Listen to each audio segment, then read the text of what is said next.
Carolina to thank our delegates for unanimously renominating them to a second term.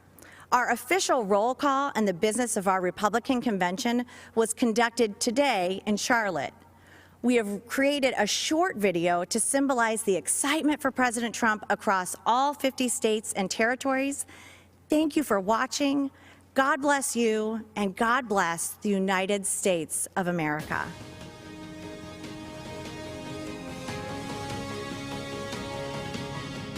The great state of Alabama.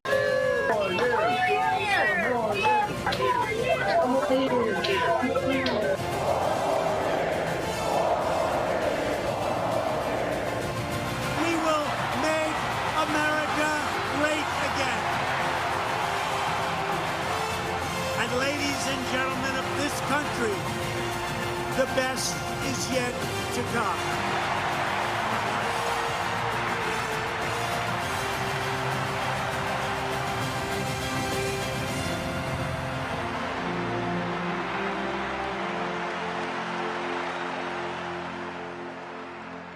I didn't back down from my promises, and I've kept every single one.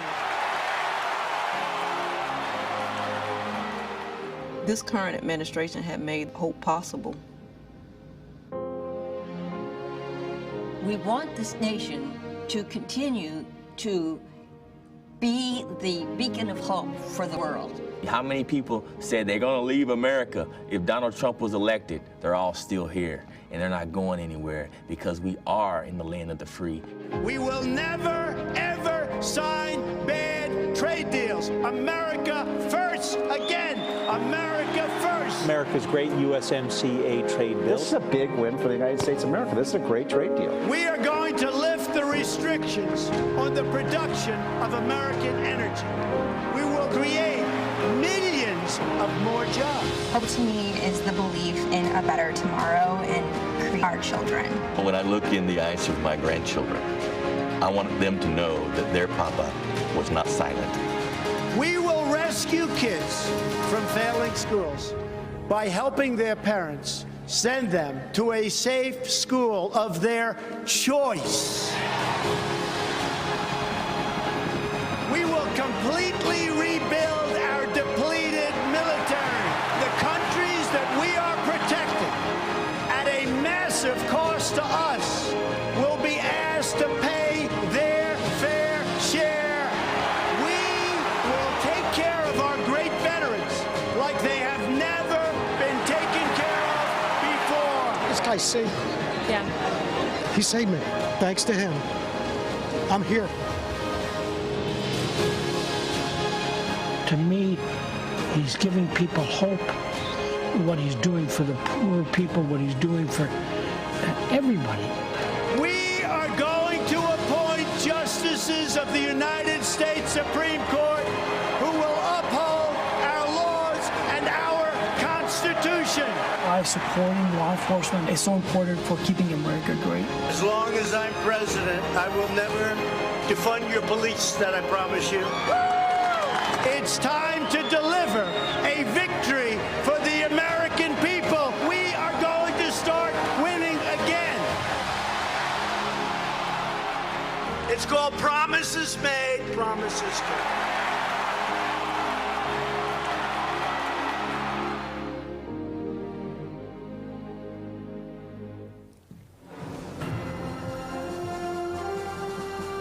My name is Amy Ford. I've been a registered nurse for 17 years. I'm from the small town of Williamson, West Virginia, where I've lived my entire life, the daughter of a nurse and a coal miner. Even though I was the youngest of 4 children, I was always somewhat of a caretaker. It came natural for me. So it felt right to follow in my mother's footsteps and become a nurse. And this March, when COVID-19 sent our country into crisis, I knew I had to help any way that I could. I deployed to New York in April and then to San Antonio, Texas, working as a COVID relief nurse in both states. As I contended with the challenges of treating our patients who had their worlds turned upside down, I noticed a positive change in our healthcare system. President Trump recognized the threat this virus presented for all Americans early on and made rapid policy changes. And as a result, telehealth services are now accessible to more than 71 million Americans, including 35 million children. Prior to COVID, telehealth was not covered or reimbursed under Medicare, Medicaid, or CHIP. This left our most vulnerable populations with no other choice but to have an in-person office visit with their physicians, increasing their risk of exposure to COVID-19 exponentially. The expansion of telehealth services has also resulted in the integration of video visits between patients and their families, allowing loved ones to have contact and visualization, as well as a better understanding of care.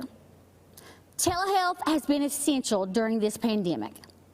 I don't want the media taking my personal story and twisting it, so let me be clear.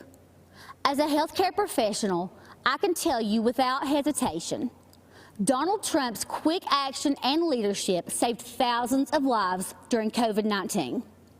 And the benefits of that response extend far beyond coronavirus.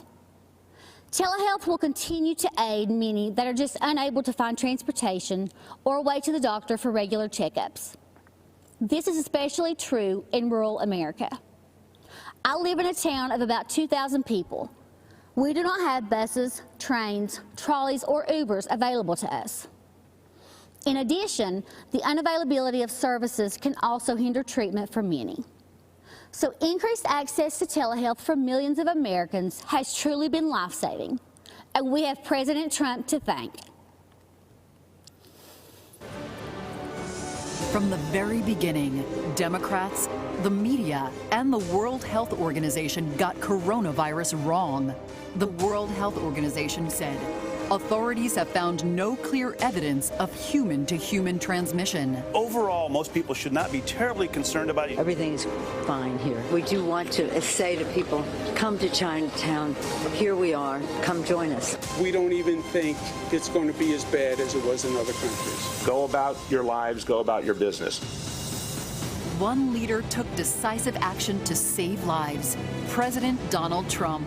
Banning travel from China and coronavirus epicenters. Biden charged xenophobia, but President Trump was right, signing the CARES Act, providing immediate relief to American families, workers, and businesses, declaring a national emergency, tapping into $42 billion in existing emergency funding, quickly getting crucial personal protective equipment to the states, signing the Families First Coronavirus Response Act, ensuring that American families and businesses impacted by the virus receive the strong support they need, launching Operation Warp Speed to fast-track the vaccine in record time.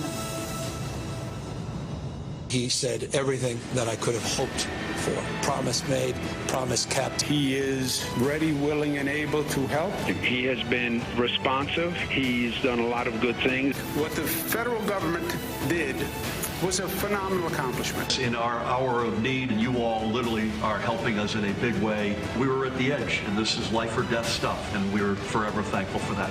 Soon, we will emerge safer, stronger, and greater than ever.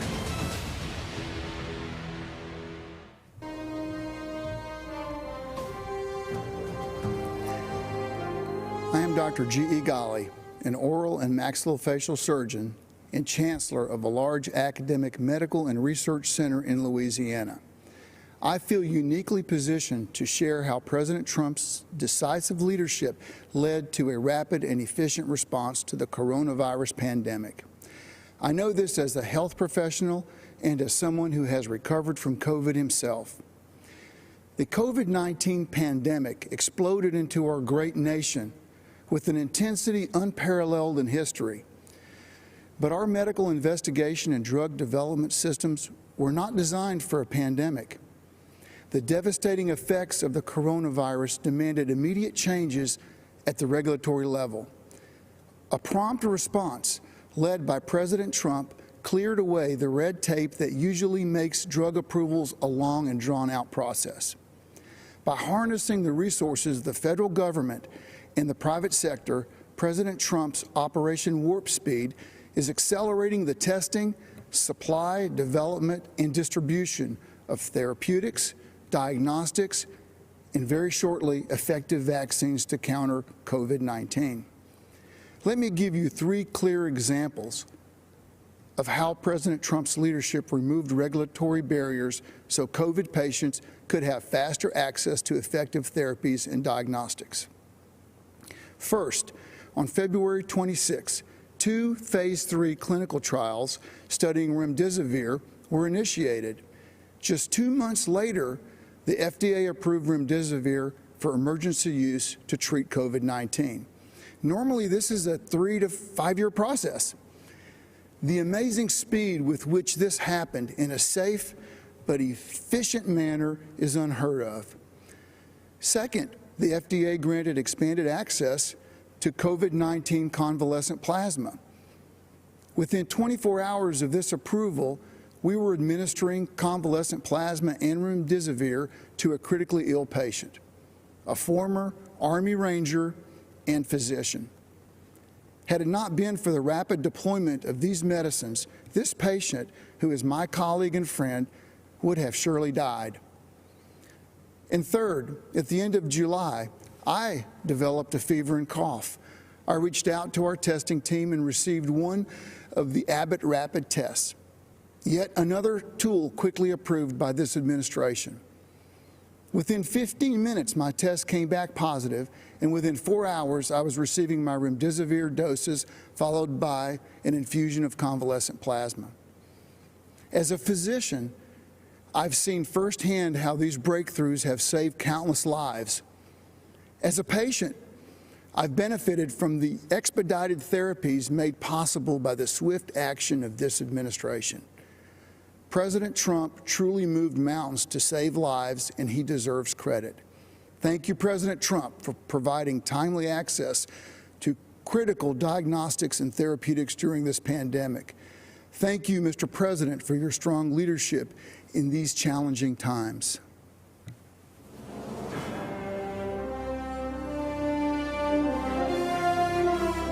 When the China virus invaded our country, we launched the greatest mobilization of American society since World War II. Patriots of every race, color, and creed rallied together to defeat the invisible enemy and save the lives of their fellow citizens. Today, our hearts overflow with appreciation for the incredible frontline workers who risk their own health and safety to keep America strong and safe. When crisis came, millions of everyday Americans rose to the challenge. In their actions, we see true greatness of the American character. We always find a way to victory. History will remember and celebrate the heroes of 2020 for as long as our great American flag waves over the land that we love. To every frontline worker, I offer the salute of a nation that is forever in your debt. Thank you, God bless you, and God bless America.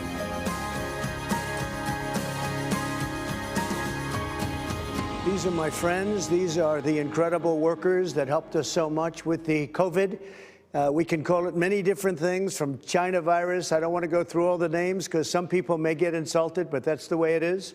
These are great, great people, doctors, nurses, firemen, policemen. We want to thank you all. You have been incredible, and we want to thank you and all of the millions of people that you represent.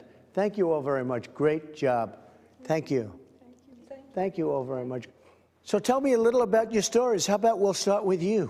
I'm a postal worker, delivered to the senior community during COVID-19. Good. And we're taking good care of our postal workers. Absolutely. That I can tell you. Believe me, we're not getting rid of our postal workers, you know. They'd like to sort of put that out there. If anyone does, it's the Democrats, not the Republicans. I want to thank you very much, and thank everybody in that whole beautiful post office system. We appreciate it. Thank you. How about you? I'm a trucker. Good. Own a small business in Ohio. Great. Hauling steel mostly. You know, some of our customers actually made hospital beds with some Oh, wow. of the material.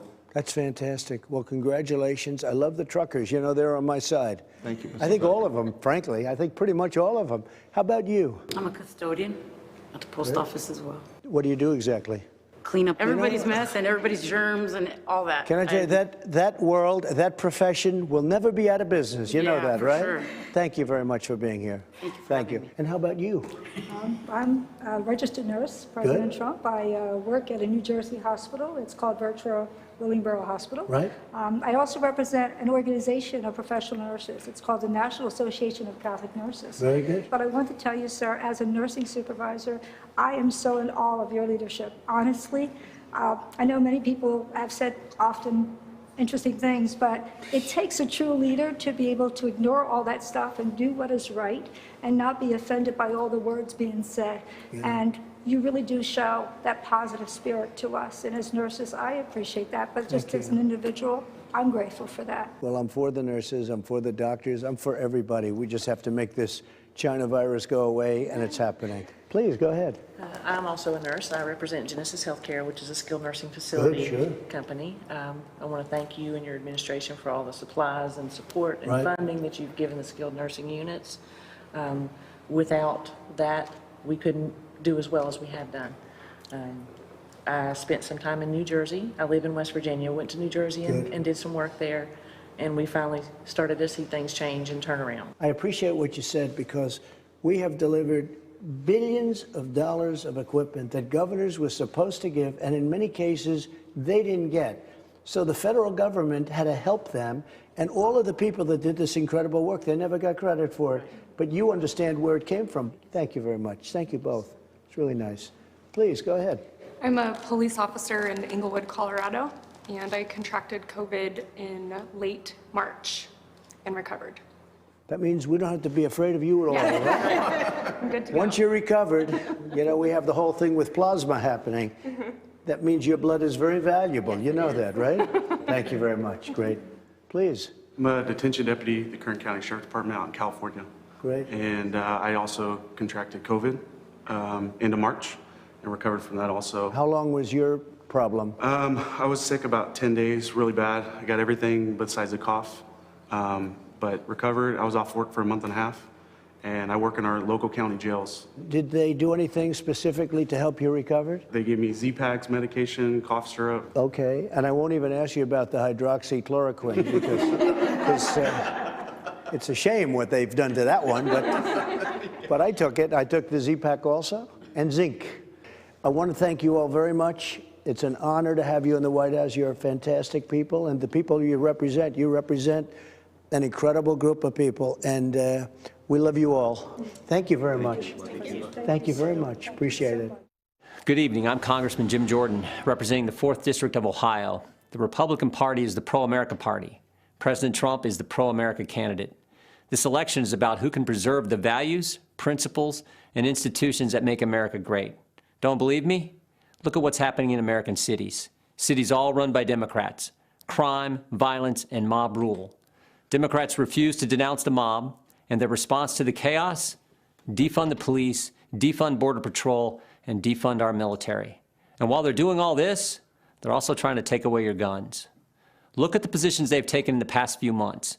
Democrats won't let you go to church, but they'll let you protest. Democrats won't let you go to work, but they'll let you riot.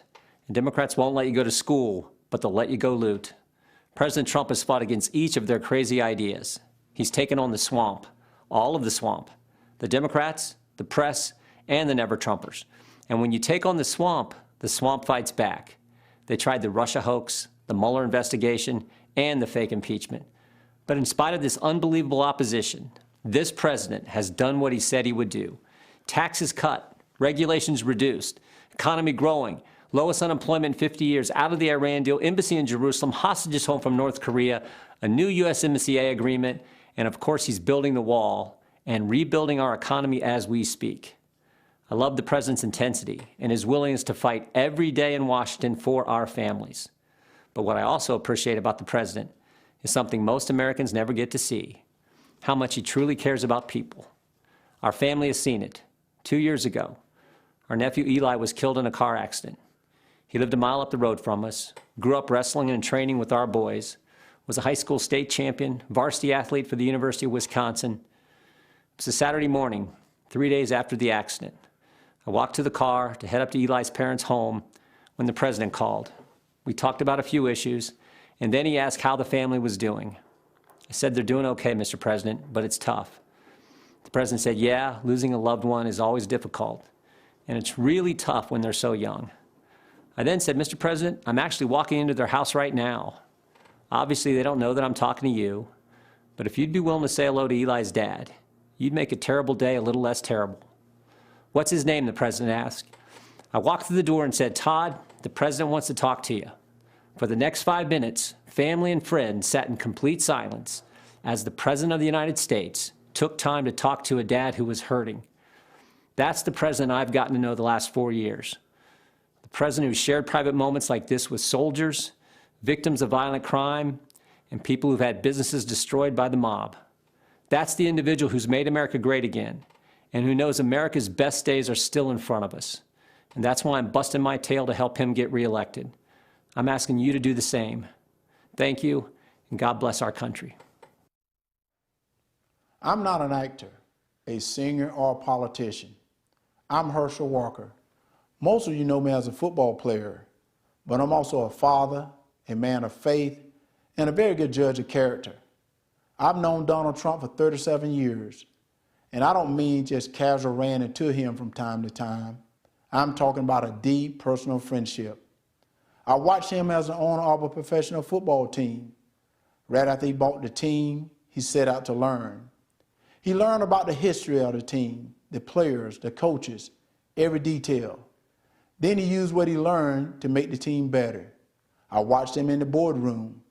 He can be in the middle of a big meeting, but if one of the kids was on the phone, he dropped everything to take the call. He taught me that the family should be your top priority. I watched him treat janitors, security guards, and waiters the same way he would treat a VIP. He made them feel special because he knew they were. He understands that they are the people who make this country run. They clean, they cook, they build, they drive, they deliver. He told me, Herschel, make an effort to get to know people. Remember their names. That stuck with me. One time, I planned to take his kids to Disney World with my family. At the last minute, Donald said he'd like to join us.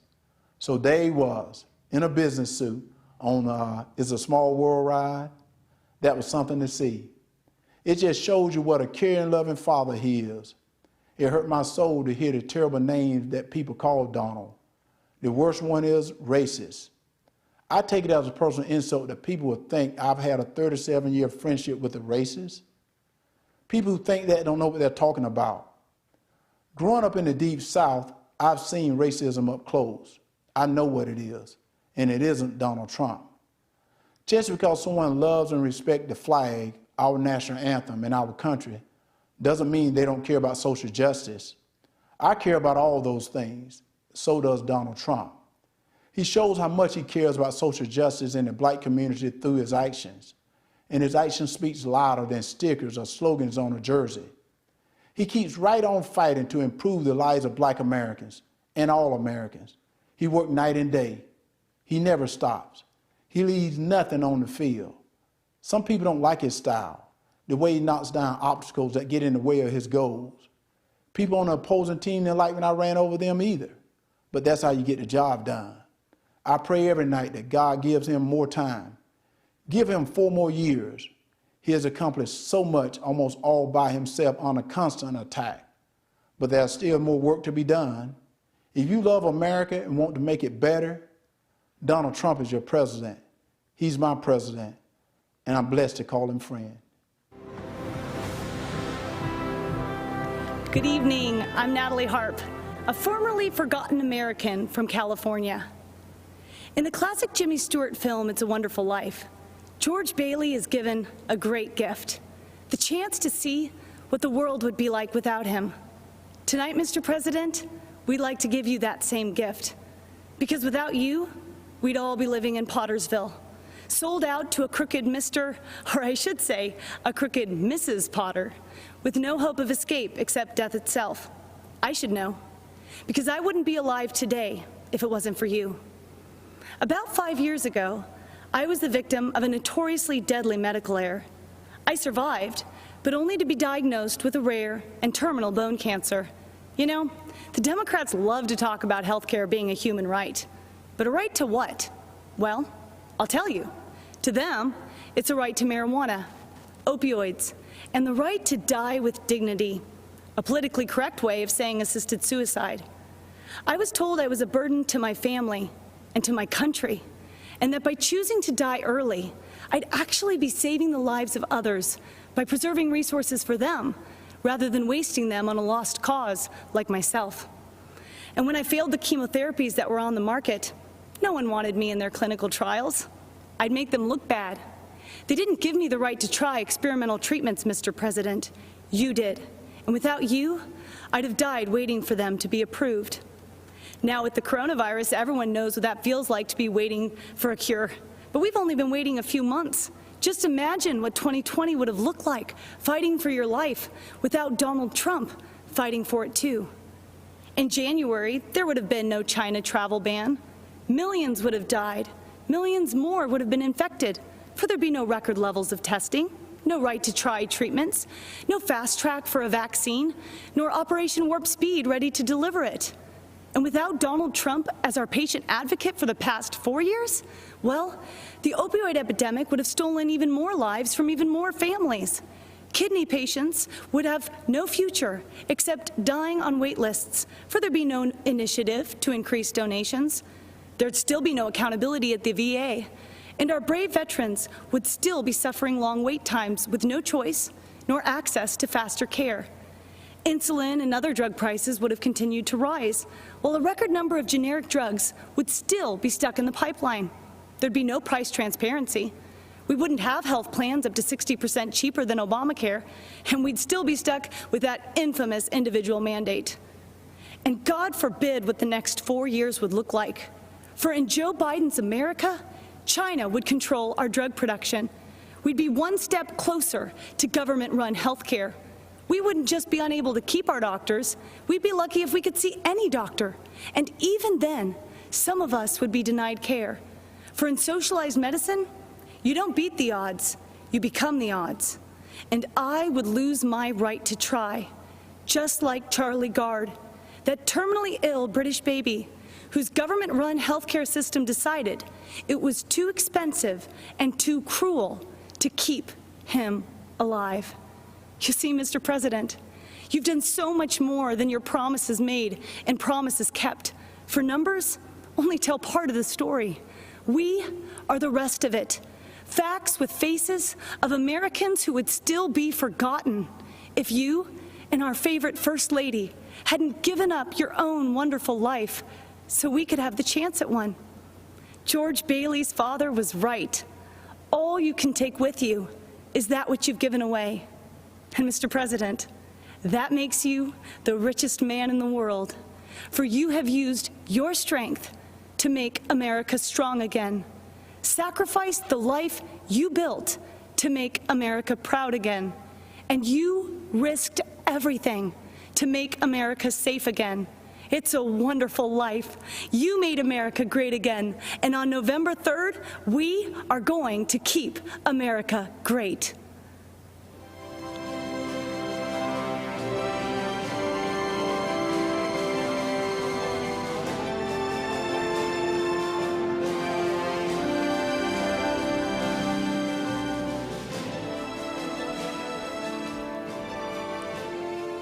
Hello, America. My name is Vernon Jones, and I'm a state representative from the great state of Georgia. As you can see, I'm a man of color, and I'm a lifelong Democrat, too. You may be wondering, why is a lifelong Democrat speaking at the Republican National Convention? And that's a fair question, and here's your answer. The Democratic Party does not want black people to leave their mental plantation. We've been forced to be there for decades and generations. But I have news for Joe Biden. We are free. We are free people with free minds. And I'm part of a large and growing segment of the black community who are independent thinkers, and we believe that Donald Trump is the president that America needs to lead us forward. This is no time for sleeping in the basement. Joe Biden has had 47 years to produce results. But he's been all talk and no action, just like so many of the Democrats who've been making promises to the black voters for decades. We've been their captive audience. When President Trump sought to earn the black vote, the Democratic Party leaders went crazy. Nancy Pelosi and Chuck Schumer literally started wearing kente cloths around the U.S. Capitol, as if pandering were enough to keep us satisfied. Let me tell you why I'm supporting our president. I grew up in the South, in Laurel Hill, North Carolina, Scotland County, the Green Pond community to be exact. My parents, Robin and Rufus Jones, built with their own hands a 4-room cinder block home with no indoor plumbing. They had very limited education, but they instilled in us a strong work ethic that drove me from those tobacco fields of North Carolina to those hallowed halls of the Georgia General Assembly. My parents taught me if I believed in God, worked hard, and treated every person fairly, there was no limit to what we could achieve. I attended North Carolina Central University, an historical black college. For generations, HBCUs have been the incubators that develop black scholars in math and science and religion, engineering, and politics. They have been important springboards for the black success. But Democrats haven't treated them that way. When President Trump took office, he changed everything. He delivered historic funding to HBCUs, and he guaranteed it for 10 years, something that's never happened in the history of this country. That gave our HBCUs stability, the chance to grow, and produce the next generation of black leaders. That's right, Donald Trump did that. He's also supported school choice to ensure that no child, no matter their race or zip code, is left behind. Every child should have access to a quality education. But education is just the beginning.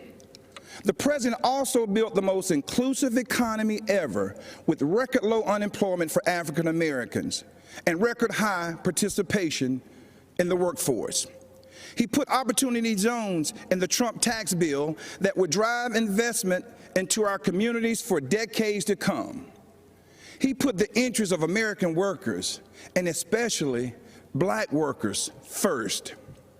That's right, Donald Trump did that. He delivered historic criminal justice reform. He ended once and for all the policy of incarceration of black people, which has decimated our communities, caused by no other than Joe Biden. Democrats wouldn't do it, Obama didn't want to do it, and Joe Biden and Kamala Harris definitely wouldn't do it. But Donald Trump did it. He's also working every day to make our communities safer. As a former executive of DeKalb County, Georgia, I directed one of the largest public safety departments in the Southeast. I've seen tragic shootings on both sides, officers killing citizens and citizens killing officers in the line of duty. Police officers are our fellow citizens. They live in our country. They have families too. They live in our communities. Unfortunately, Democrats have turned their backs on our brave police officers. They call it defunding. And it's a danger to our cities, our neighborhoods, and our children. Isn't it ironic that Democrat politicians have personal security to protect them? So why don't they forego their security and replace them with social workers, especially since that's what they want for you and me? Our police need more funding, not less, for frequent psychological examinations, for non-lethal remote restraint technology, and for more de-escalation and use of force training. These are the common sense solutions that President Trump supports: true, sincere police reform. That's right, Donald Trump did that too. Education, jobs, safety, security, on issue after issue. And in just a single term, he destroyed these negative forces that have victimized the black community for decades. He gave us the opportunity to rise. Now, you know, when I made the public announcement of my support for President Trump, all hell broke loose. I was threatened, called an embarrassment, and asked to resign by my own party. Unfortunately, that's consistent with the Democratic Party and how they view independent thinking black men and women. But I'm here to tell you that black voices are becoming more woke and louder than ever. The Democratic Party has become infected with a pandemic of intolerance, bigotry, socialism, anti-law enforcement bias, and a dangerous tolerance for people who attack others, destroy their property, and terrorize our own communities. That's what this election is all about. And that's why right now, more than ever before, America needs Donald Trump in the Oval Office for another 4 years. God bless you, and vote Donald J. Trump. Thank you.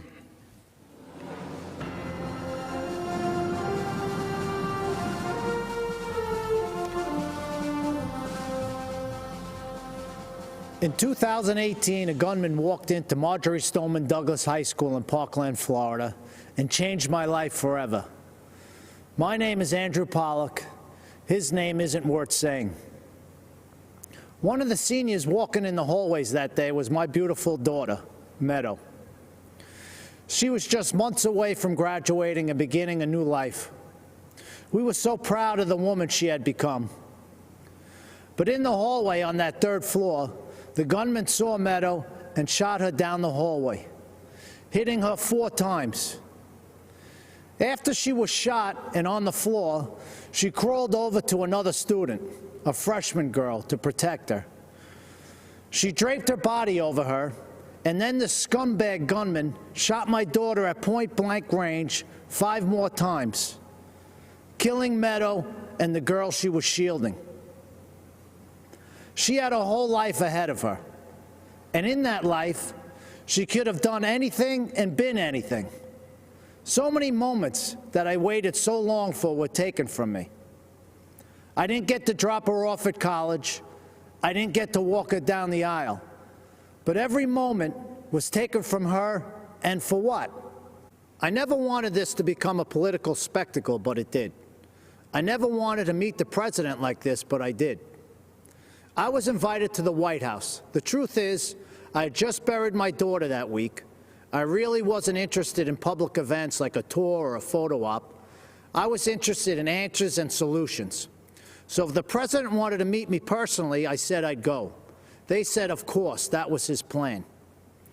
At the White House, my family and I sat with the president in the Oval Office and told him about Meadow. I told him what we knew. I told him that his administration needed to take a closer look at what went wrong and why. And I got to see who President Trump really is. He's a good man and a great listener, and he cuts through the BS. Then the president did what he said he would do. He took action. He formed a school safety commission that issued dozens of recommendations to make schools safer. But I'll bet you never heard about that. Instead, the media turned my daughter's murder into a coordinated attack on President Trump, Republicans, and our Second Amendment. In fact, when President Trump asked me and other parents of children that were murdered in school shootings to join him as he announced the commission's findings, the media's first question wasn't about protecting kids. Shockingly, they asked about the government shutdown. President Trump turned to me appalled and said, "Andy, can you believe these people?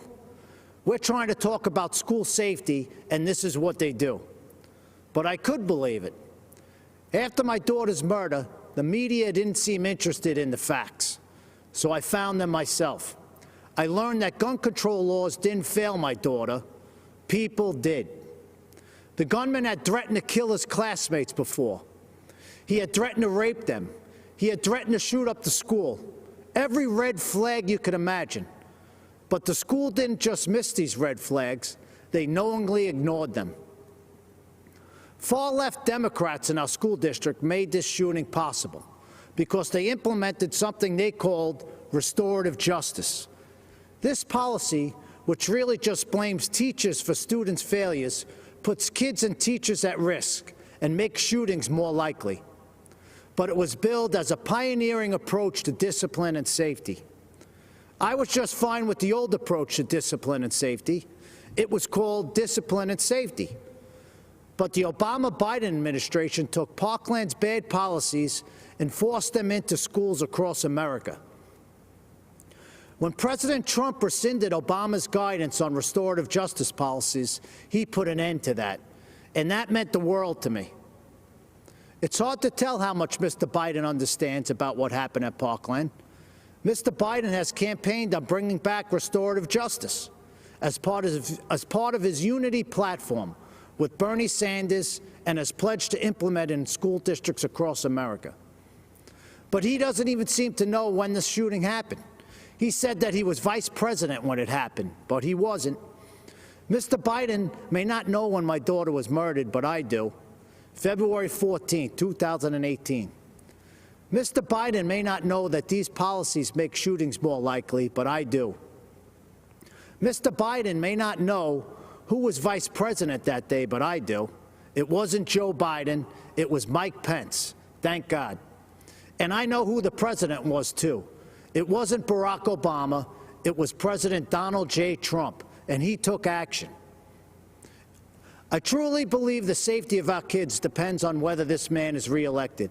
I hope you'll join me in helping to make that happen. Mr. President, myself and millions of Americans appreciate you and love you. God bless America, and God bless our President, Donald J. Trump. Thank you.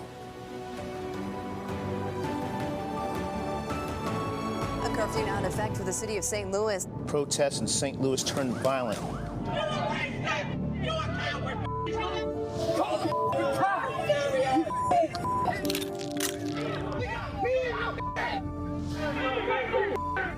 Mark McCloskey says he and his family have been threatened with violence. Under Missouri law, you have a right to defend your home and the lives of your family. A search warrant has been executed at the home of Mark and Patricia McCloskey. The husband and wife attorneys charged with pointing guns at protesters. They were simply trying to protect their home. Good evening, America. We are Mark and Patty McCloskey. We're speaking to you tonight from St. Louis, Missouri, where just weeks ago you may have seen us defending our home as a mob of protesters descended on our neighborhood. America is such a great country that not only do you have the right to own a gun and use it to defend yourself, but thousands of Americans will offer you free advice on how to use it. At least that's what we experienced. What you saw happen to us could just as easily happen to any of you who are watching from quiet neighborhoods around our country. And that's what we want to speak to you about tonight. That's exactly right. Whether it's the defunding of police, ending cash bail so criminals can be released back out on the streets the same day to riot again, or encouraging anarchy and chaos on our streets, it seems as if the Democrats no longer view the government's job as protecting honest citizens from criminals, but rather protecting criminals from honest citizens. Not a single person in the out-of-control mob you saw at our house was charged with a crime. But you know who was? We were. They've actually charged us with felonies for daring to defend our home. On top of that, consider this. The Marxist liberal activist leading the mob to our neighborhood stood outside our home with a bullhorn screaming, "You can't stop the revolution." Just weeks later, that same Marxist activist won the Democrat nomination to hold a seat in the U.S. House of Representatives. In the city of St. Louis, that's the same as winning the general election. That Marxist revolutionary is now going to be the Congresswoman from the 1st District of Missouri. These radicals are not content with marching in the streets. They want to walk the halls of Congress. They want to take over. They want power. This is Joe Biden's party. These are the people who will be in charge of your future and the future of your children. They're not satisfied with spreading the chaos and violence into our communities. They want to abolish the suburbs altogether by ending single-family home zoning. This forced rezoning would bring crime, lawlessness, and low-quality apartments into now thriving suburban neighborhoods. President Trump smartly ended this government overreach, but Joe Biden wants to bring it back. These are the policies that are coming to a neighborhood near you. So make no mistake, no matter where you live, your family will not be safe in the radical Democrats' America. At this moment in history, if you stand up for yourself and for the values our country was founded on, the mob, spurred on by their allies in the media, will try to destroy you. You've seen us on your TV screens and Twitter feeds. You know that we're not the kind of people who back down. Thankfully, neither is Donald Trump. President Trump will defend the God-given right of every American to protect their homes and their families. But more than that, Trump's vision for America is a country where you have an opportunity to work hard and build the life you dream of, with a job you love, with your children being educated in great schools, in a community where your family can play in the backyard without fear, worship in a church without shame, and express your beliefs without retribution. Trump brought us the greatest economy our country had ever seen. The Democrats have brought us nothing but destruction. When we don't have basic safety and security in our communities, we'll never be free to build a brighter future for ourselves, for our children, or for our country. That's what's at stake in this election, and that's why we must re-elect Donald Trump. God bless you, God bless the President, and God bless these United States.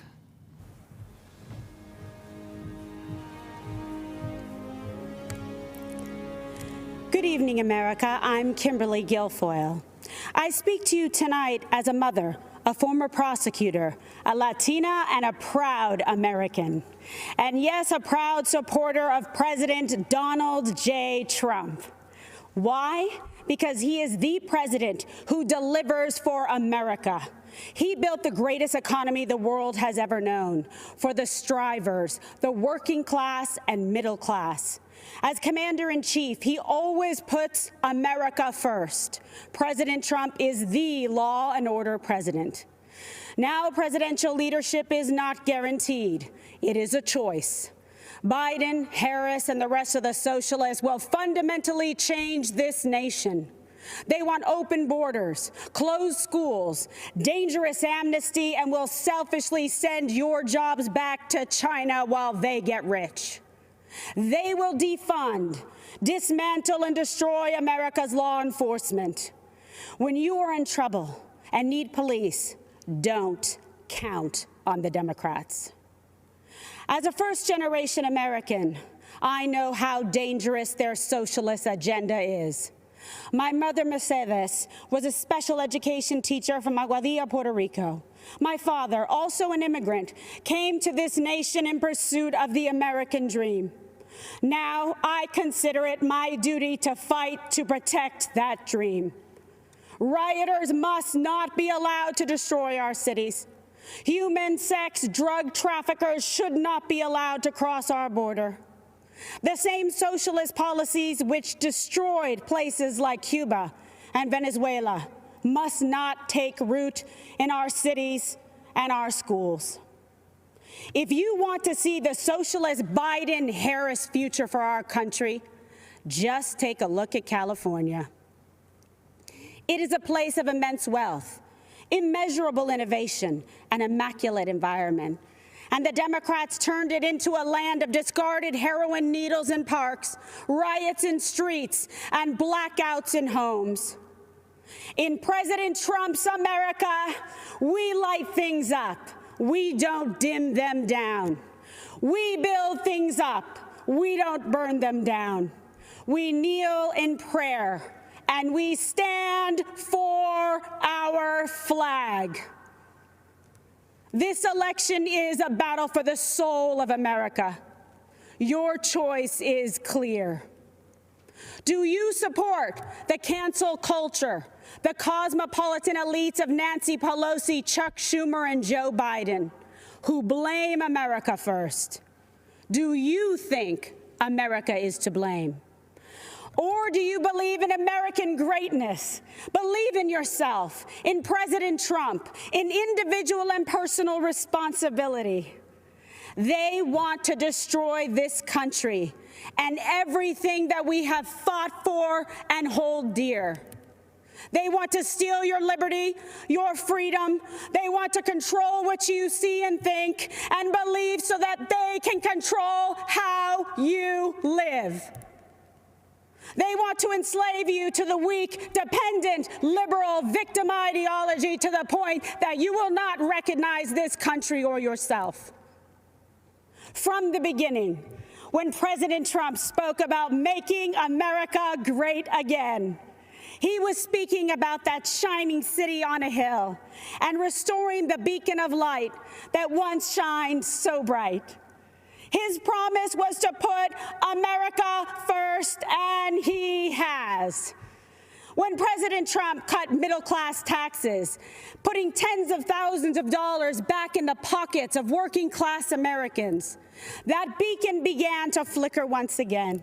When President Trump commanded the defeat of ISIS, took out al-Baghdadi and Soleimani, and paved the way for peace in the Middle East, that beacon started to glow.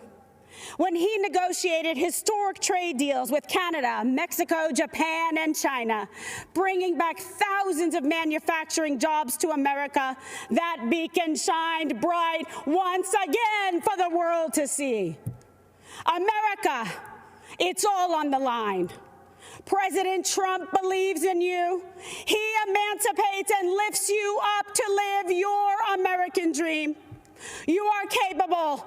You are qualified, you are powerful, and you have the ability to choose your life and determine your destiny. Don't let the Democrats take you for granted. Don't let them step on you. Don't let them destroy your families, your lives, and your future. Don't let them kill future generations because they told you and brainwashed you and fed you lies that you weren't good enough. Like my parents, you can achieve your American dream. You can be that shining example to the world. Manifest and be the change in this country that you dream, that you hope, that you believe in. Stand for an American president who is fearless, who believes in you, and who loves this country and will fight for her. President Trump is the leader who will rebuild the promise of America and ensure that every citizen can realize their American dream. Ladies and gentlemen, leaders and fighters for freedom and liberty and the American dream, the best is yet to come.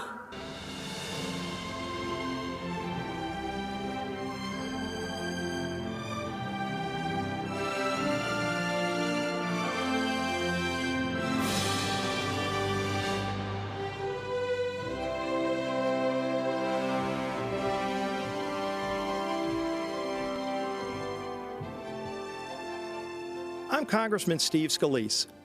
We're facing some tough challenges in America. This isn't the first time we've been here.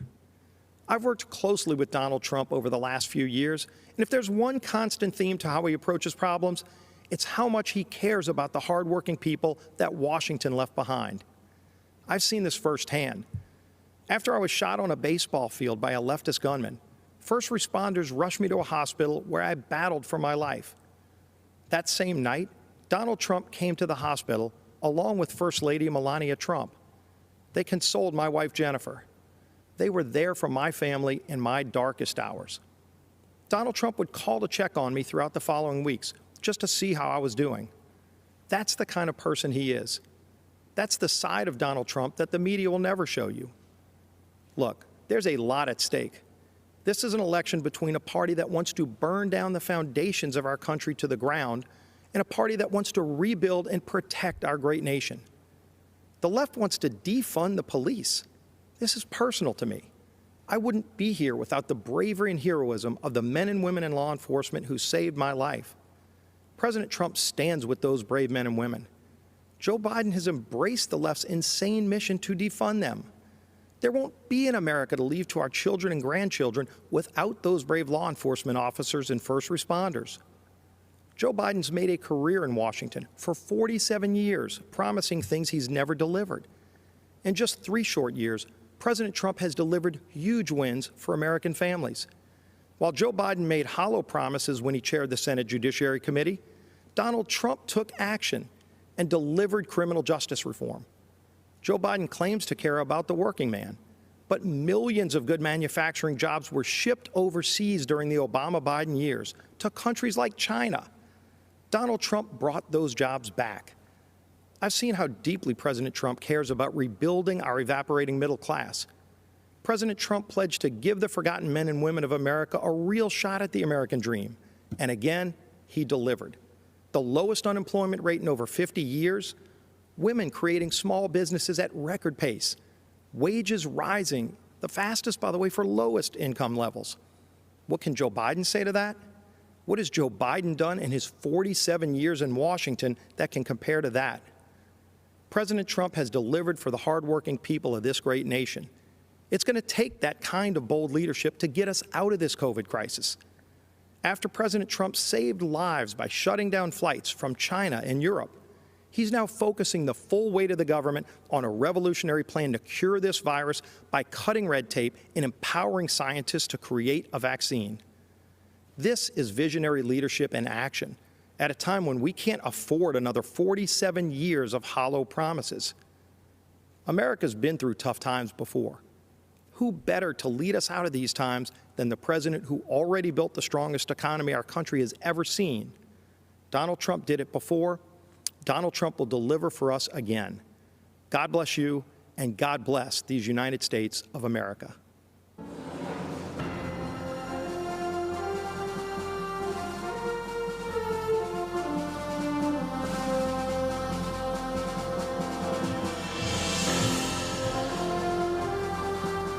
I'm Sean Parnell, and it is an honor to be here. In 2006, the Army sent me to Afghanistan as a young platoon leader, placed in command of Americans from every corner of our planet. Our platoon reflected the diversity of our nation, every race, creed, and religion. Despite those differences, we were bound together as brothers from the same American family. On June 10, 2006, our platoon was attacked just after dawn. Outnumbered 10-1, we endured mortar and machine gun fire as hundreds of Taliban charged us from 3 sides. We had 24 men that day.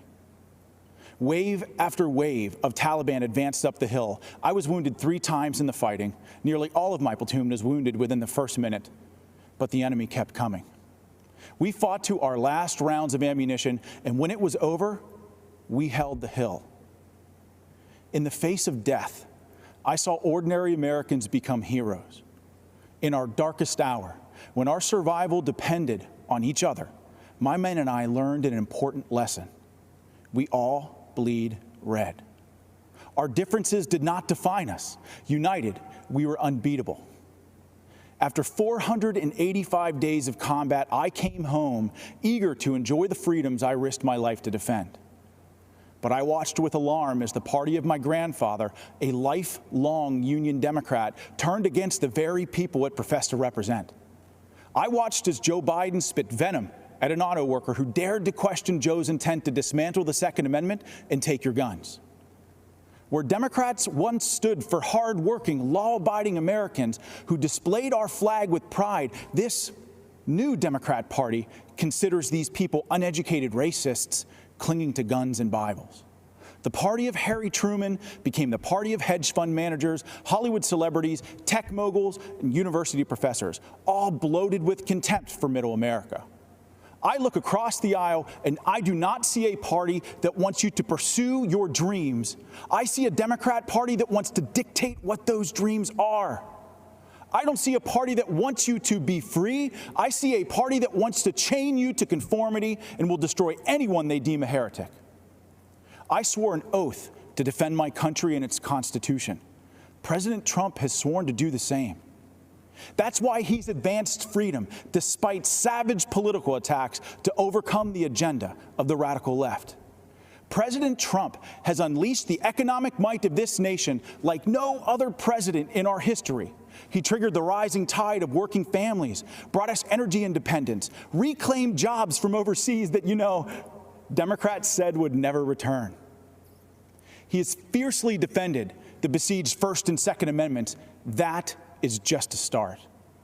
With 4 more years, imagine what we can achieve by simply working with our president. I believe in our president's vision for the future. I stand here tonight calling on all Americans to join us. It doesn't matter what you look like, who you love, how you worship your gender or your job. If you're a traditional Democrat who's become disillusioned with how radical your party has become, then stand with us. You are most welcome. America needs all her patriots to rush to her defense. My fellow Americans, I promise you this. In our tent, you are free. Free to speak the truth, choose your journey, define your life. You have the power to go as far as you aim, then aim higher and keep going, because that is what Americans do. We are idealists and dreamers, lovers of adventure. We're rugged and independent. We don't make excuses. We make the impossible a reality. Think about it. In a century, we went from ground-bound dreamers gazing to the stars to doers who created the means to reach them. This is not the time to stand on the sidelines. If you love our country as we do, as our president does, join the chorus of patriot voices that will preserve this exceptional union.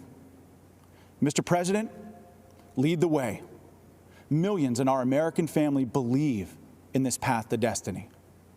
Guide us to that horizon. Thank you, and may God bless the United States of America.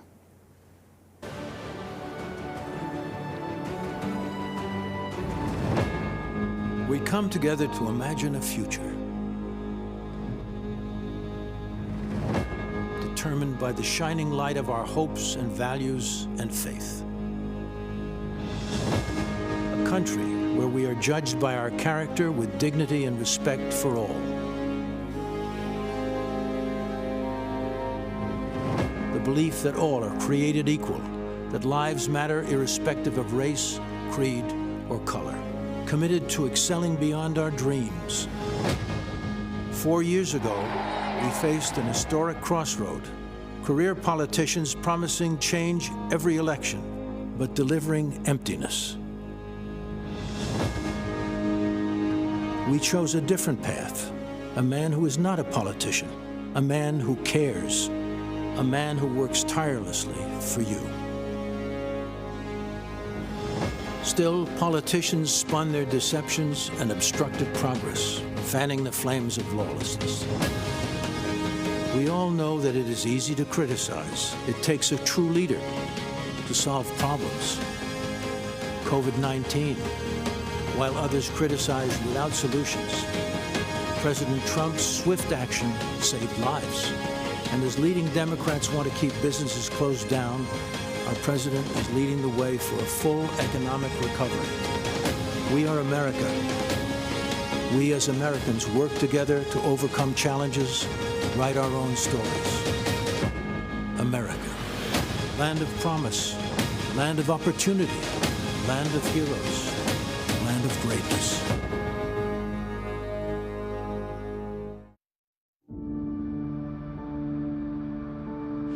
I thought I had been forgotten.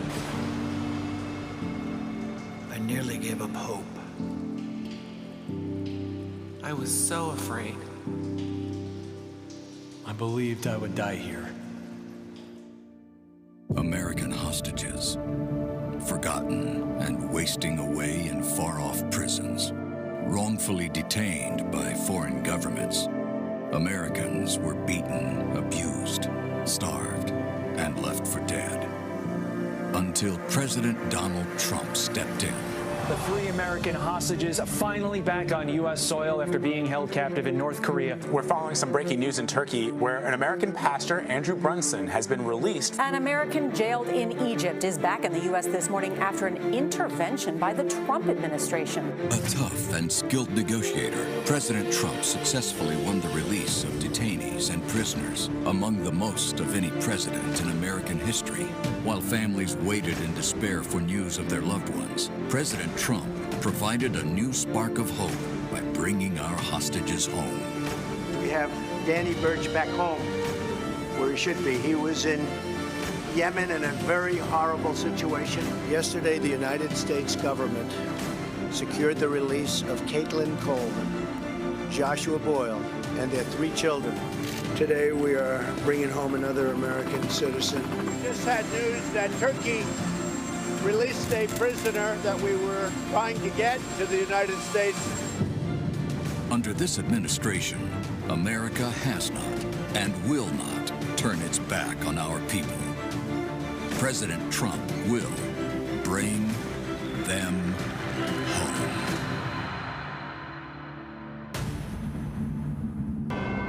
Diplomacy, negotiation skills, perseverance, faith. The ingredients of hope when there is no hope. No American should ever be left behind. Priority, freeing American hostages.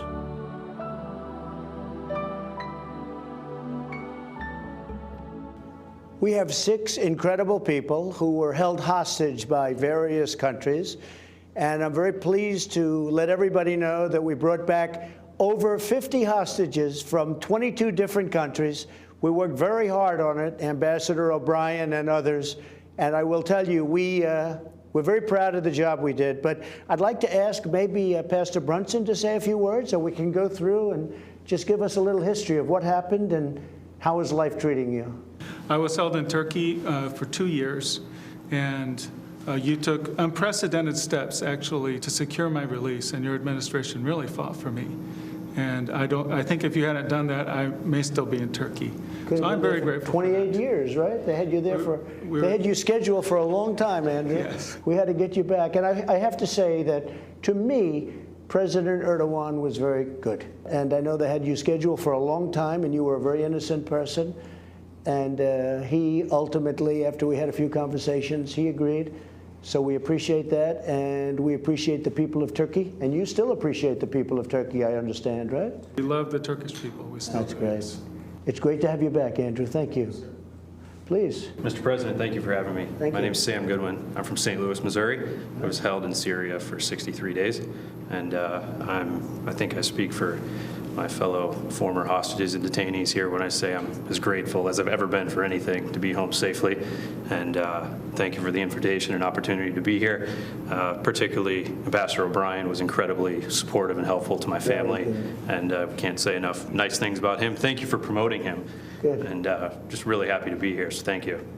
We got you back. You got me back, yeah. We got you all back, and we have some more that we're working on right now to get back that we better do. Please, go ahead. My name is Michael White, Mr. President. I do, once again, it's an honor to be here, honor to meet you in person. Basically, what had happened with me is I traveled over to the country of Iran. It turned out it was a major trap, and I was apprehended there. I went through a lot in their injustice system, in the Iranian justice system. Iran is an oppressive, extortionist, terrorist regime. You know what I'm talking about. But what you did, sir, is you were able to get me out of that prison in record time. It was amazing. Thank you very much. Well, thank you, Mr. President. The honor's all mine. Please. Yeah, my name is Josh Holt. This is my wife, Tammy. Yes. We were held hostage in Venezuela for 2 years. I know very well. And you helped us get out. Senator Hatch worked with you very well on that as well. And it was a great honor to be able to meet you right when we got back. And I remember a lot of people asking me, what was it like meeting President Trump? And I just say I was blown away. I'd just gotten released after 2 years. Then I'm shaking the hand of the president in the Oval Office. So I don't really remember a whole lot of it. So it's nice to meet you again. And it's been great. It's been great to be back, helping people through situations that they've gone through. And now we have started our family. Well, the great people of Utah really wanted me to do something about the two of you, and we were able to do it.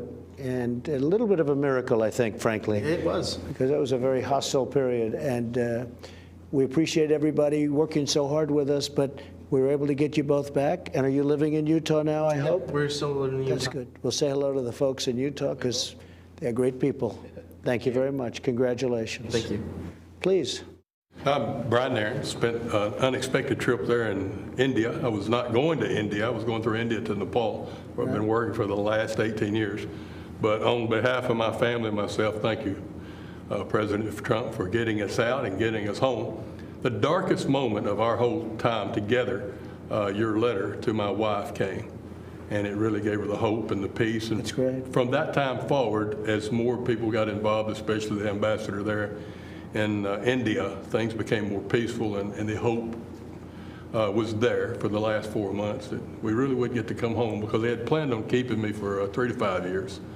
The original charge thing was 3 to 5 years, right, and that was cleared, and then they came up with new charges to do a 7-year term. Well, India responded very well to my request. Good. So we appreciate that. And I appreciate everything y'all did. Thank you all for being with us. We have a few more people we want to get back, and we will get them back, and they'll be back very soon. Thank you very much. Appreciate it. Great stories.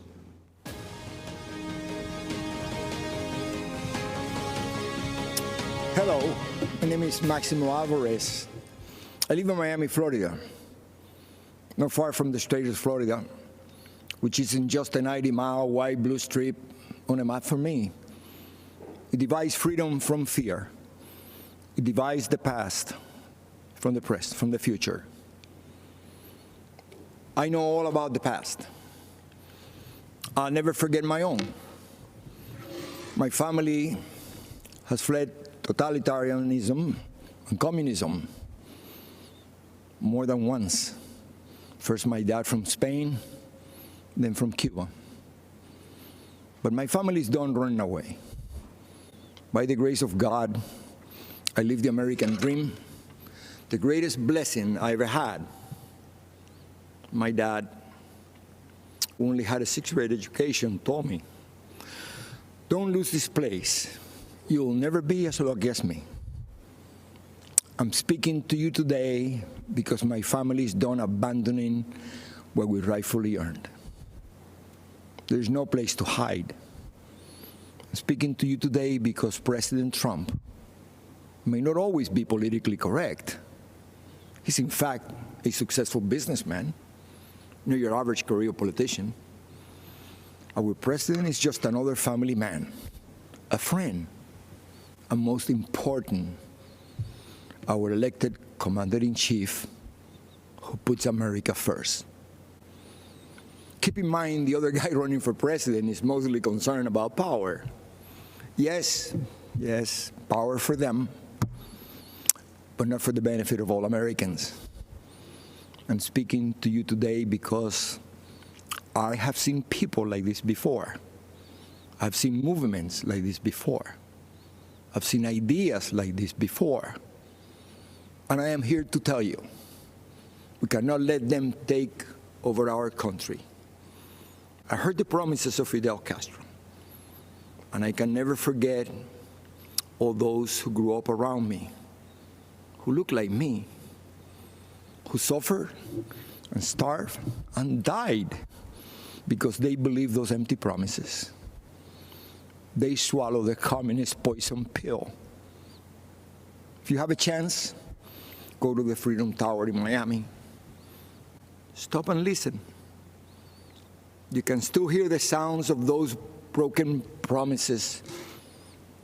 It is the sound of waves in the ocean carrying families clinging to pieces of wood. Families with children who can't swim, but willing to risk everything to reach this blessed land. It is the sound of tears hitting the paper of an application to become an American citizen. Most heard and liked the promises, but soon after, they experienced the reality. Look at them, listen to them, learn the truth.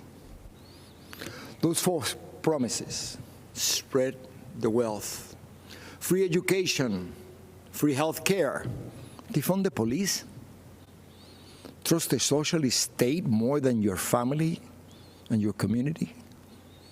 They don't sound radical to my ears.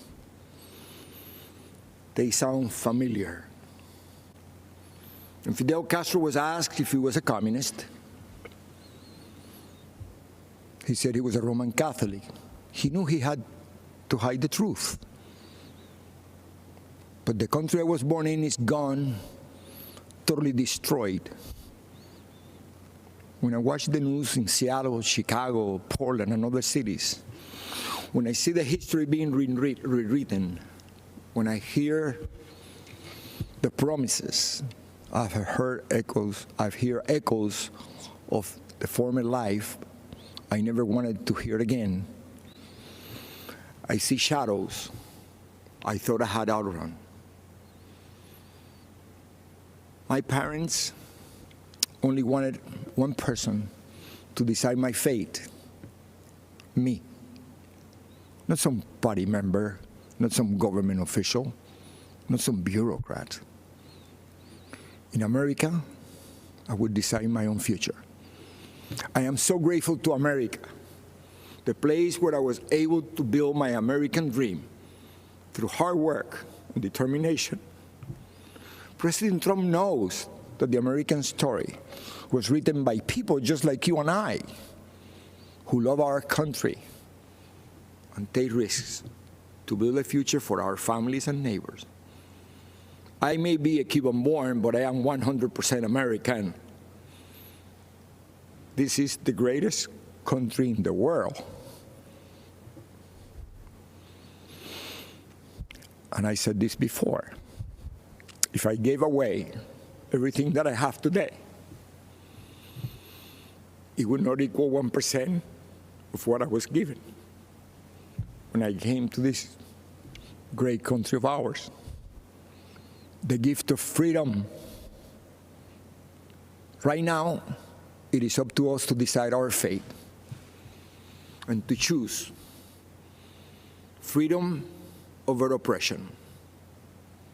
President Trump, he's fighting the forces of anarchy and communism. And I know he will continue to do just that. And what about his opponent and the rest of the DC swamp? I have no doubt they will hand the country over to those dangerous forces. You and I will decide. And here's what I've decided. My decision is very easy. I choose President Trump because I choose America. I choose freedom. I still hear my dad.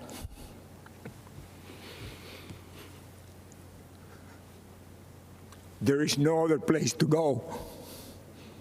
Thank you, and may the good Lord bless America.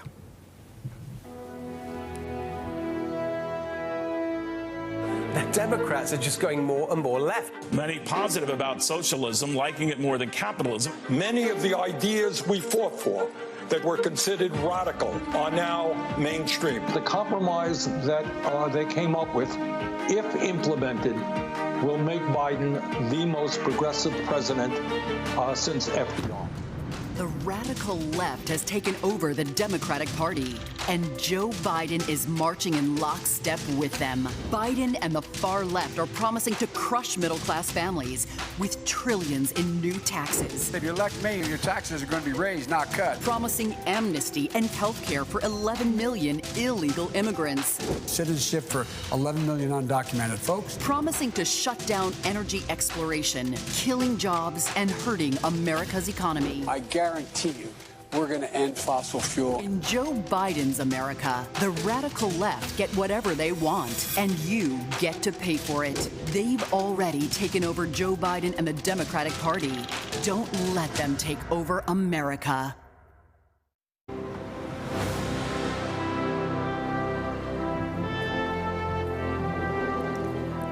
Good evening. I'm Nikki Haley, and it's great to be back at the Republican National Convention. I'll start with a little story. It's about an American ambassador to the United Nations, and it's about a speech she gave to this convention. She called for the re-election of the Republican president she served, and she called out his Democratic opponent, a former vice president from a failed administration. That ambassador said, and I quote, "Democrats always blame America first." The year was 1984. The president was Ronald Reagan, and Ambassador Jeane Kirkpatrick's words are just as true today. Joe Biden and the Democrats are still blaming America first. Donald Trump has always put America first, and he has earned 4 more years as president. It was an honor of a lifetime to serve as the United States ambassador to the United Nations. Now, the UN is not for the faint of heart. It's a place where dictators, murderers, and thieves denounce America and then put their hands out and demand that we pay their bills. Well, President Trump put an end to all of that. With his leadership, we did what Barack Obama and Joe Biden refused to do. We stood up for America, and we stood against our enemies. Obama and Biden let North Korea threaten America. President Trump rejected that weakness, and we passed the toughest sanctions on North Korea in history. Obama and Biden let Iran get away with murder and literally sent them a plane full of cash. President Trump did the right thing and ripped up the Iran nuclear deal. Obama and Biden led the United Nations to denounce our friend and ally, Israel. President Trump moved our embassy to Jerusalem, and when the UN tried to condemn us, I was proud to cast the American veto. This president has a record of strength and success. The former vice president has a record of weakness and failure. Joe Biden is good for Iran and ISIS, great for communist China, and he's a godsend to everyone who wants America to apologize, abstain, and abandon our values. Donald Trump takes a different approach. He's tough on China, and he took on ISIS and won. And he tells the world what it needs to hear. At home, the president is the clear choice on jobs and the economy. He's moved America forward, while Joe Biden has held America back. When Joe was VP, I was governor of the great state of South Carolina. We had a pretty good run. Manufacturers of all kinds flocked to our state from overseas, creating tens of thousands of American jobs. People were referring to South Carolina as the beast of the Southeast, which I loved. Everything we did happened in spite of Joe Biden and his old boss. We cut taxes, they raised them. We slashed red tape, they piled on more mandates. And when we brought in good-paying jobs, Biden and Obama sued us. I fought back, and they gave up. A Biden-Harris administration would be much, much worse. Last time, Joe's boss was Obama. This time, it would be Pelosi, Sanders, and the squad. Their vision for America is socialism, and we know that socialism has failed everywhere. They want to tell Americans how to live and what to think. They want a government takeover of health care. They want to ban fracking and kill millions of jobs. They want massive tax hikes on working families. Joe Biden and the socialist left would be a disaster for our economy. But President Trump is leading a new era of opportunity. Before communist China gave us the coronavirus, we were breaking economic records left and right. The pandemic has set us back, but not for long. President Trump brought our economy back before, and he will bring it back again. There's one more important area where our president is right. He knows that political correctness and cancel culture are dangerous and just plain wrong. In much of the Democratic Party, it's now fashionable to say that America is racist. That is a lie. America is not a racist country. This is personal for me. I am the proud daughter of Indian immigrants. They came to America and settled in a small southern town. My father wore a turban. My mother wore a sari. I was a brown girl in a black and white world. We faced discrimination and hardship, but my parents never gave in to grievance and hate. My mom built a successful business. My dad taught 30 years at a historically black college, and the people of South Carolina chose me as their first minority and first female governor. America is a story that's a work in progress.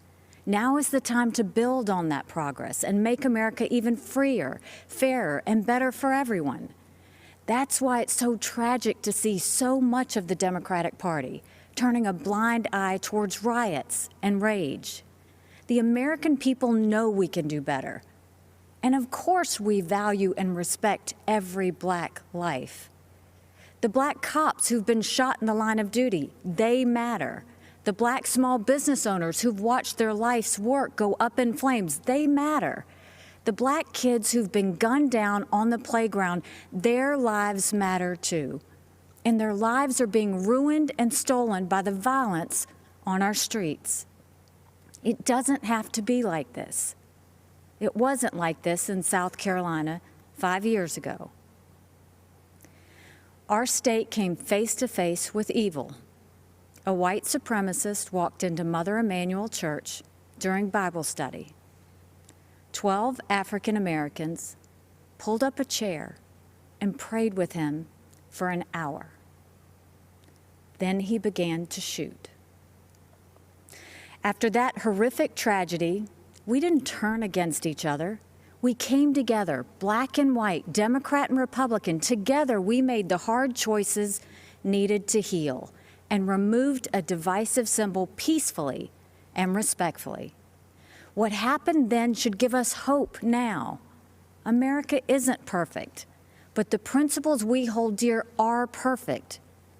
If there's one thing I've learned, it's that even on our worst day, we are blessed to live in America. It's time to keep that blessing alive for the next generation. This president and this party are committed to that noble task. We seek a nation that rises together, not falls apart in anarchy and anger. We know that the only way to overcome America's challenges is to embrace America's strengths. We are striving to reach a brighter future where every child goes to a world-class school chosen by their parents, where every family lives in a safe community with good jobs, where every entrepreneur has the freedom to achieve and inspire, where every believer can worship without fear and every life is protected, where every girl and boy, every woman and man of every race and religion has the best shot at the best life. In this election, we must choose the only candidate who has and who will continue delivering on that vision. President Trump and Vice President Pence have my support, and America has our promise. We will build on the progress of our past and unlock the promise of our future. That future starts when the American people re-elect President Donald Trump. Thank you, good night, and may God always bless America.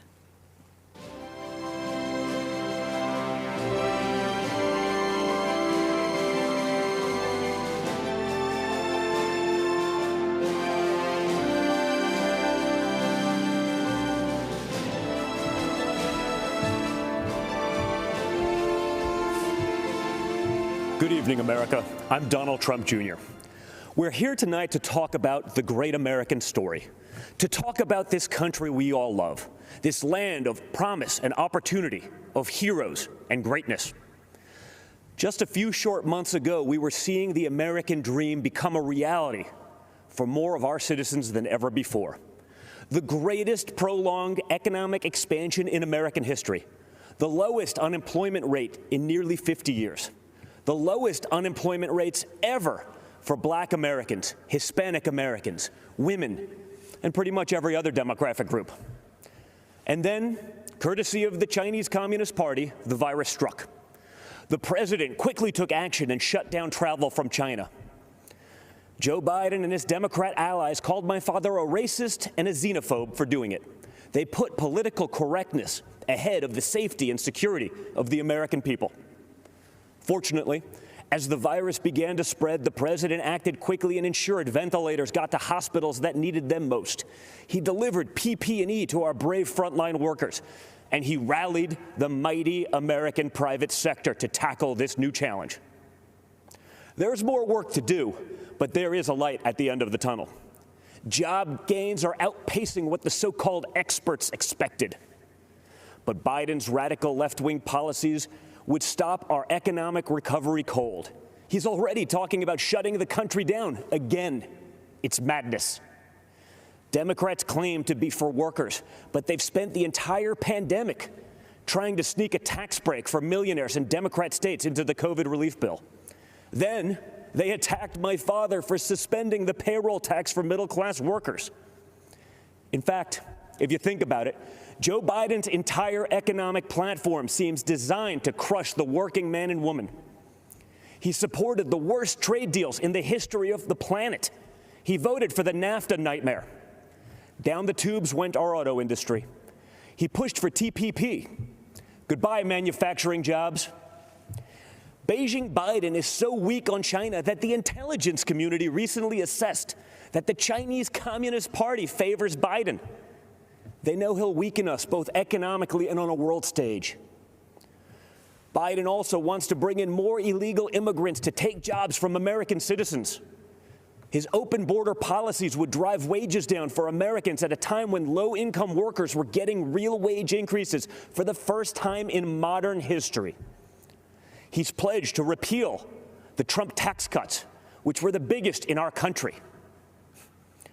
After 8 years of Obama and Biden's slow growth, Trump's policies have been like rocket fuel to the economy, and especially to the middle class.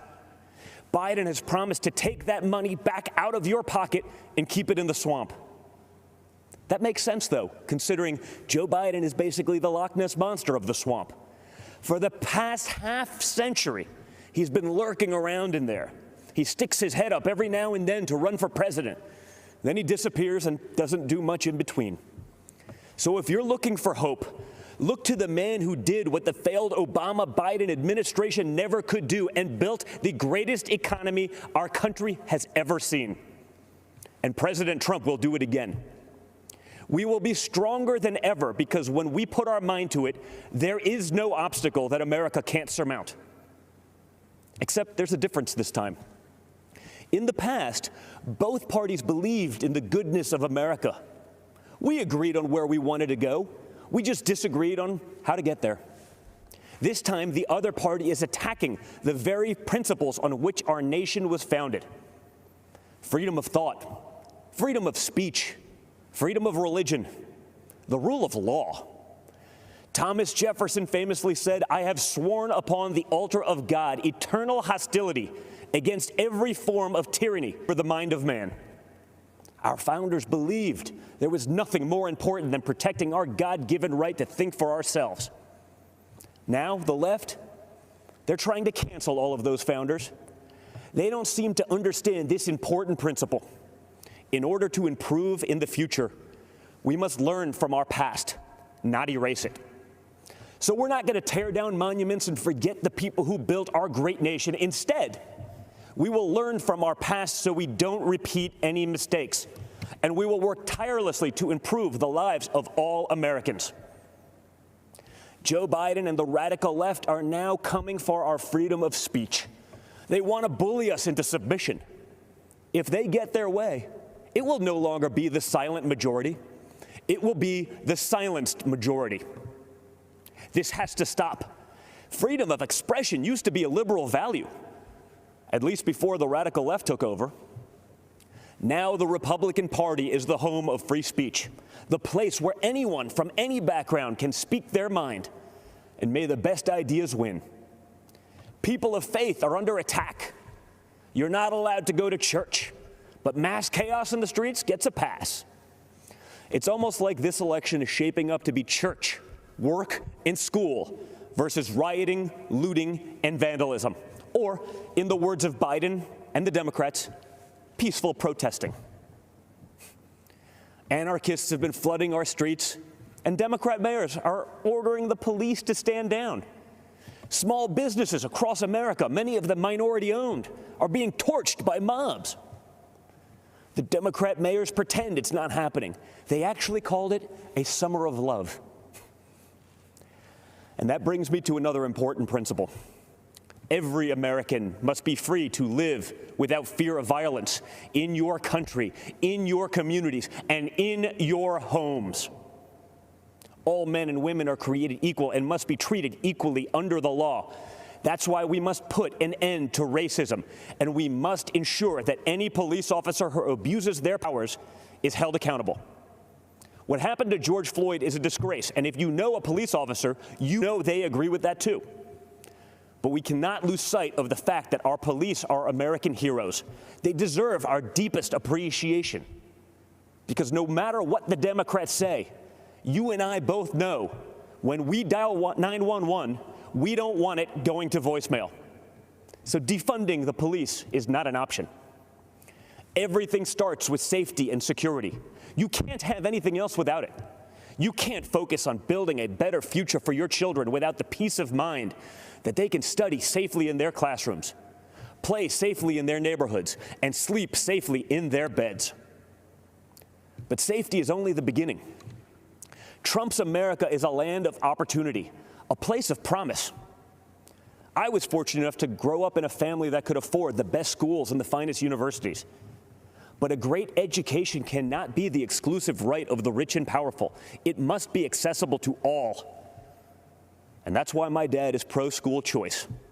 That's why he's called education access the civil rights issue, not just of our time, but of all time. It is unacceptable that too many African American and Hispanic American children are stuck in bad schools just because of their zip code. Donald Trump will not stand for it. If Democrats really wanted to help minorities and underserved communities, instead of bowing to big money union bosses, they'd let parents choose what school is best for their kids. They'd limit immigration to protect American workers. They'd support the police who protect our neighborhoods.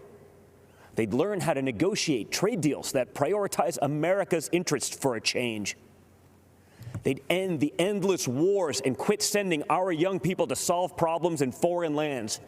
They'd cut taxes for families and workers. They'd create opportunity zones that drive investment into inner cities. In other words, if Democrats cared for the forgotten men and women of our country, they'd do exactly what President Trump is doing.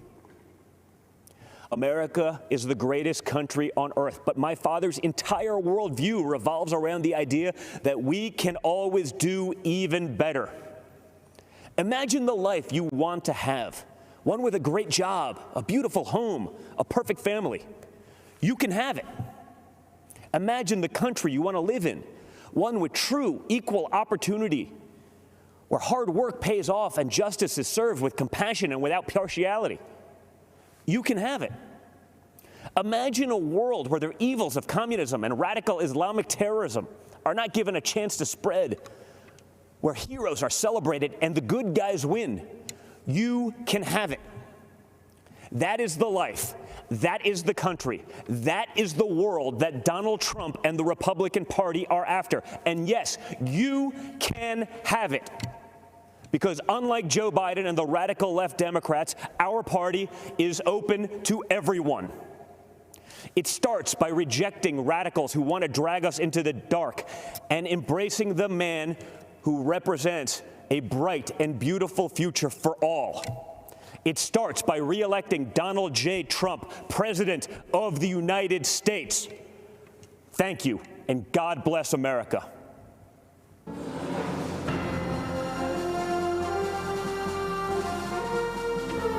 Catalina Lauf.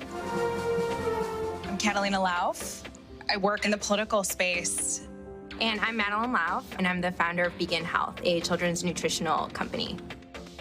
We grew up in a really small town outside of Chicago. Our mom's from Guatemala. Our dad's a small business owner from Chicago, and so we brought two different cultures together to create us. A little bit of crazy and a little bit of fun, I guess. They taught us the values of hard work, liberty, to love this country unapologetically.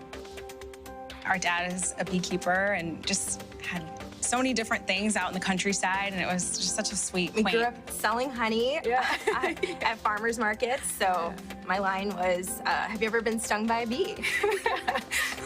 But really, it was teaching us, again, entrepreneurship, small business, self-reliance, and that we're the ones that need to put in the hard work to get what we want. You know, my mother being from Guatemala, escaping what she had there, growing up in poverty, and coming here to the United States, being able to fulfill her destiny and be somebody that she couldn't there in her home country.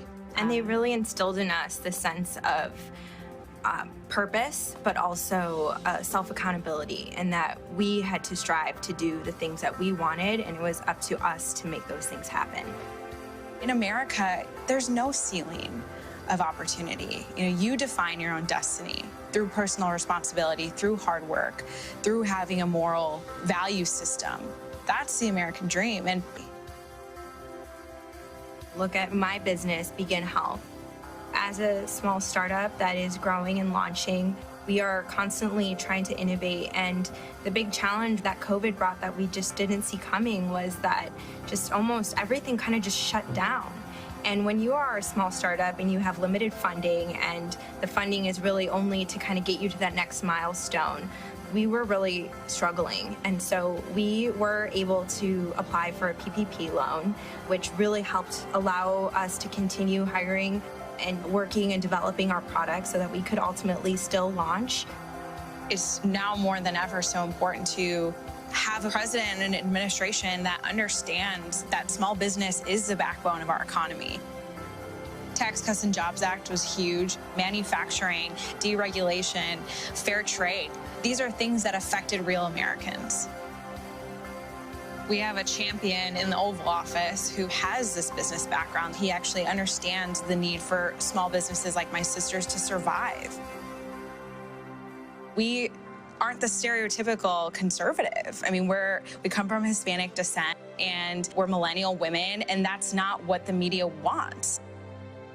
And so somebody like AOC, Alexandria Ocasio-Cortez, this far left, these women come out with these very, very destructive political ideologies that are trying to infiltrate millennials and the next generation. I decided to step up and say, well, we need a counter voice to these women. There has been an assault on capitalism, just generally. And I think it's very scary to imagine a Biden world where the progressive wing ideas are starting to take front and center stage. You know, that will really choke the American economy. There will be over-regulation, over-taxation. It's very hard to innovate through those two things. And ultimately, what's really sad is the thought of making all of us dependent on the government, and we are not going to allow that. I've seen a lot of moderates, a lot of people now changing over because of everything that's been happening. This is a taste of Biden's America. I mean, the rioting, the crime, freedom is at stake now, and this is going to be the most important election of our lifetime. We want to preserve the America that our mother came here for. Having a thriving economy, that is keeping America great, and President Trump has delivered on that promise.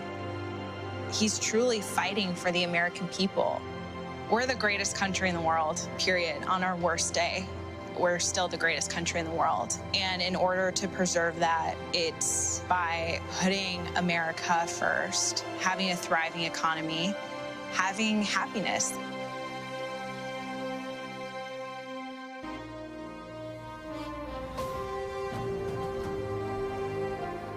Good evening. I'm Senator Tim Scott from the great state of South Carolina. To all of you tuning in and participating in the political process, God bless you. This isn't how I picture tonight, but our country is experiencing something none of us envisioned. From a global pandemic to the deaths of George Floyd and Breonna Taylor, 2020 has tested our nation in ways we haven't seen for decades. But regardless of the challenges presented to us, every 4 years, Americans come together to vote. to share stories of what makes our nation strong and the lessons we have learned that can strengthen it for further generations. Because while this election is between Donald Trump and Joe Biden, it is not solely about Donald Trump and Joe Biden. It's about the promise of America. It's about you and me, our challenges and heartbreaks, hopes and dreams.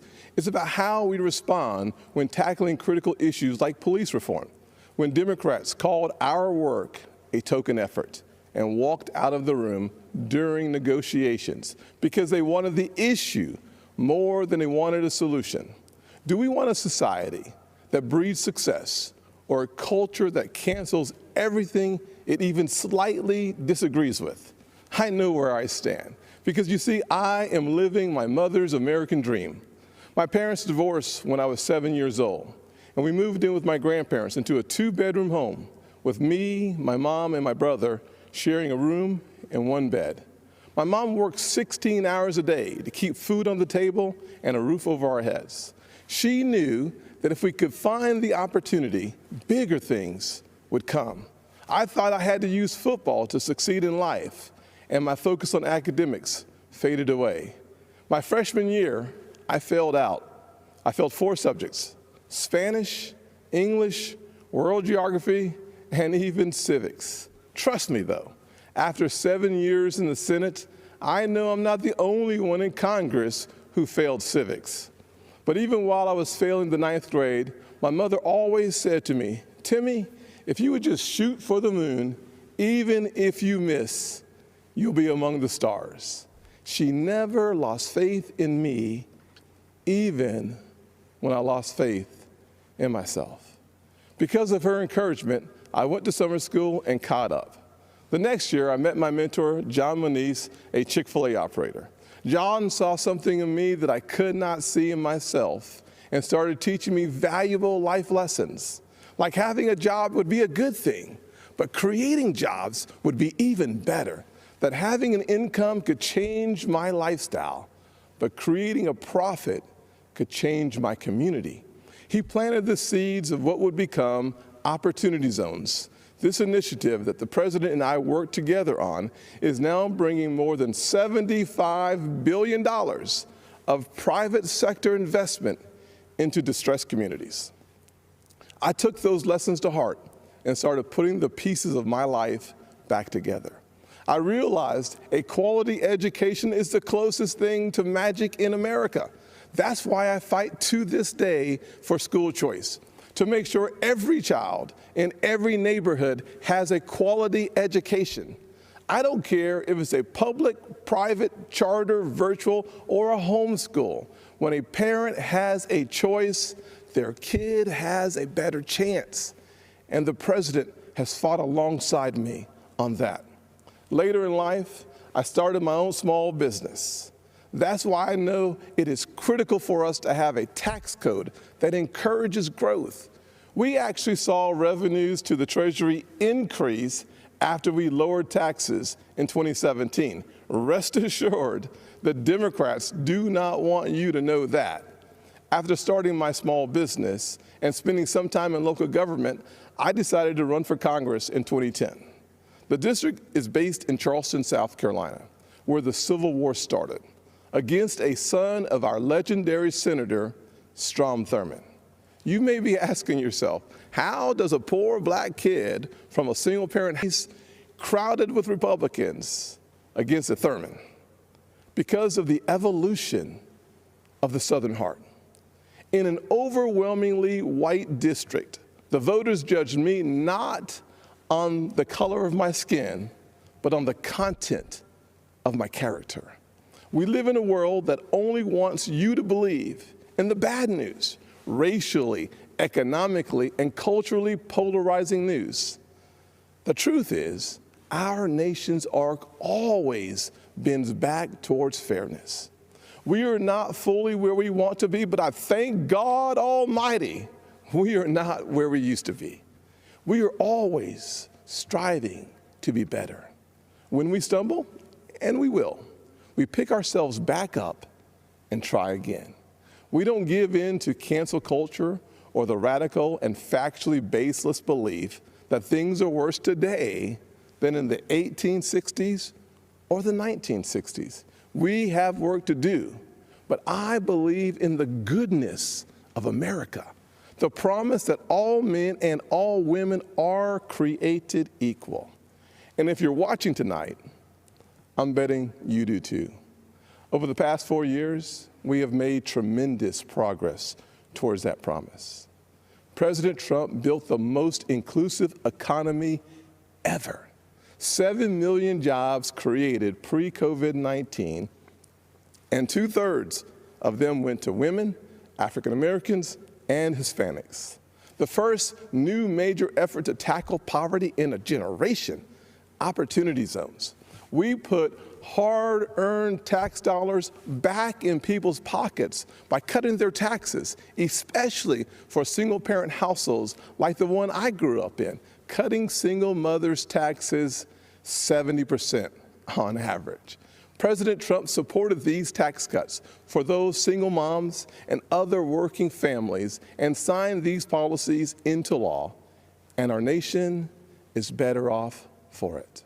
So, I'm going to ask you, the American people, not to simply look at what the candidates say, but to look back at what they've done. This election is about your future, and it is critical to paint a full picture of the records of Donald Trump and Joe Biden. Joe Biden said if a black man didn't vote for him, he wasn't truly black. Joe Biden said black people are a monolithic community. It was Joe Biden who said poor kids can be just as smart as white kids. And while his words are one thing, his actions take it to a whole new level.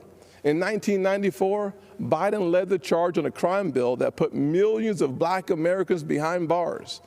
President Trump's criminal justice reform law fixed many of the disparities Biden created and made our system more fair and just for all Americans. Joe Biden also failed our nation's historically black colleges and universities, heaping blame on them as they fought to ensure our young folks had access to higher education. Once again, to clean up Joe Biden's mess, President Trump signed into law historically high funding for HBCUs, as well as a bill to give them permanent funding for the first time ever. And now Joe Biden wants to come for your pocketbooks. Unless, of course, you're a blue state millionaire. I'm serious. That's one of their solutions for the pandemic. They want to take more money from your pocket and give it to Manhattan elites and Hollywood moguls so they get a tax break. Republicans, however, passed President Trump's once-in-a-generation tax reform bill that lowered taxes for single moms, working families, and those in need. So when it comes to what Joe Biden says he'll do, look at his actions. Look at his policies. Look at what he already did and what he didn't do while he's been in Washington for 47 years. Ladies and gentlemen, people don't always see those failures because they think we're having a policy debate on two sides of an issue. That is not what is happening. Our side is working on policy, while Joe Biden's radical Democrats are trying to permanently transform what it means to be an American. Make no mistake, Joe Biden and Kamala Harris want a cultural revolution, a fundamentally different America. If we let them, they will turn our country into a socialist utopia. And history has taught us that path only leads to pain and misery, especially for hardworking people hoping to rise. Instead, we must focus on the promise of the American journey. I know that journey well. My grandfather's 99th birthday would have been tomorrow. Growing up, he had to cross the street if a white person was coming. He suffered the indignity of being forced out of school as a third grader to pick cotton, and he never learned to read or write. Yet, he lived long enough to see his grandson become the first African American to be elected to both the United States House and the United States Senate in the history of this country. Our family went from cotton to Congress in one lifetime. And that's why I believe the next American century can be better than the last. There are millions of families just like mine all across this nation, full of potential, seeking to live the American dream. And I'm here tonight to tell you that supporting the Republican ticket gives you the best chance of making that dream a reality. God bless you. And Father, please continue blessing the United States of America. God bless.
And now it's time to hear your voices and your thoughts about day one of the 2020 Republican Convention, much of it held at the Mellon Auditorium just a few blocks from the White House. How do you view another 4 years of a Trump presidency? That's what we want to hear from you tonight. A couple of the speakers reference that. 202 is the area code for all of our numbers. If you're a Republican, 748-8921 is the number for you to call. Democrats, 748-8920. All others, 202-748-8922. And if you'd like to send a text message,